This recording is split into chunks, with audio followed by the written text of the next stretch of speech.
Saya punya masa saya bukan senang. Saya banyak kerja. Lepas tu I pun ada good news nak bagi korang. Tahu Bangi, kita pun akan buka satu kedai dekat Bangi. Kedai motor lah, Achin Speed akan buka lagi satu kedai dekat Bangi.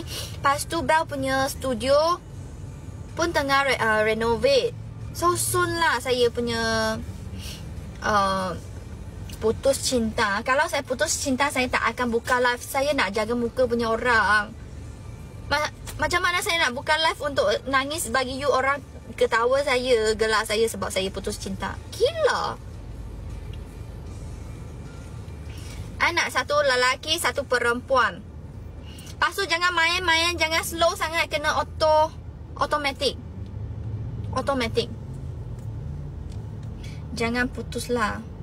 I pun putus dengan Koyum ah.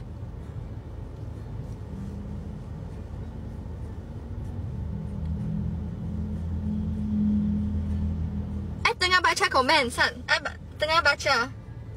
Apa tu?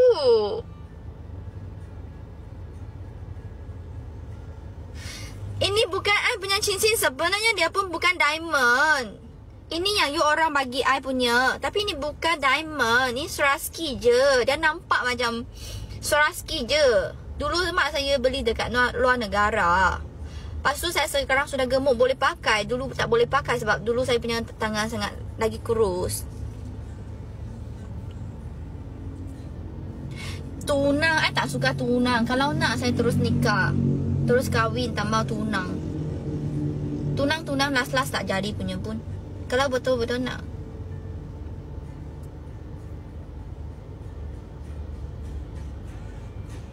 Setuju terus nikah. Lepas tu kahwin pun bukan mudah. Sebab zaman sekarang perempuan pun boleh cari duit sendiri. Bukan yang macam zaman dulu kita kena macam perempuan kat rumah jaga anak.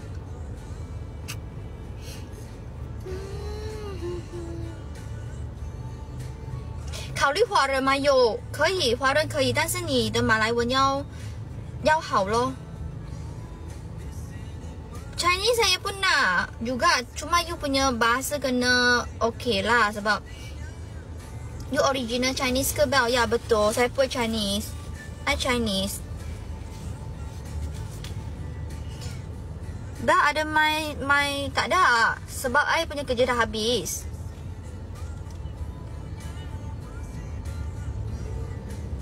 Dah habis.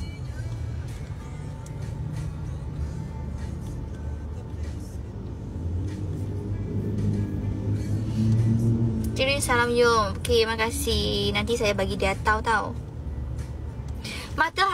Muka saya. Saya nak cari tinted siapa? PPF dengan tinted. Saya nak cari sponsor PPF dengan tinted, please. Siapa nak sponsor saya PPF dengan tinted? Sila komen. Sila DM saya, please. Cepat-cepat sebab saya punya kereta. Ada tak kereta apa? Jangan tanya dulu. Boleh tak sponsor? Boleh tak sponsor?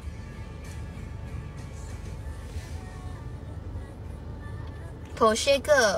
I belum mampu beli Porsche lah. Korang ingat I apa? Photostep ke duit tu?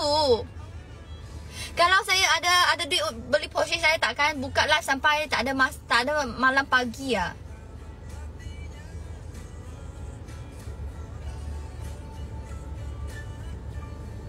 Bapak tak ada tinted lah.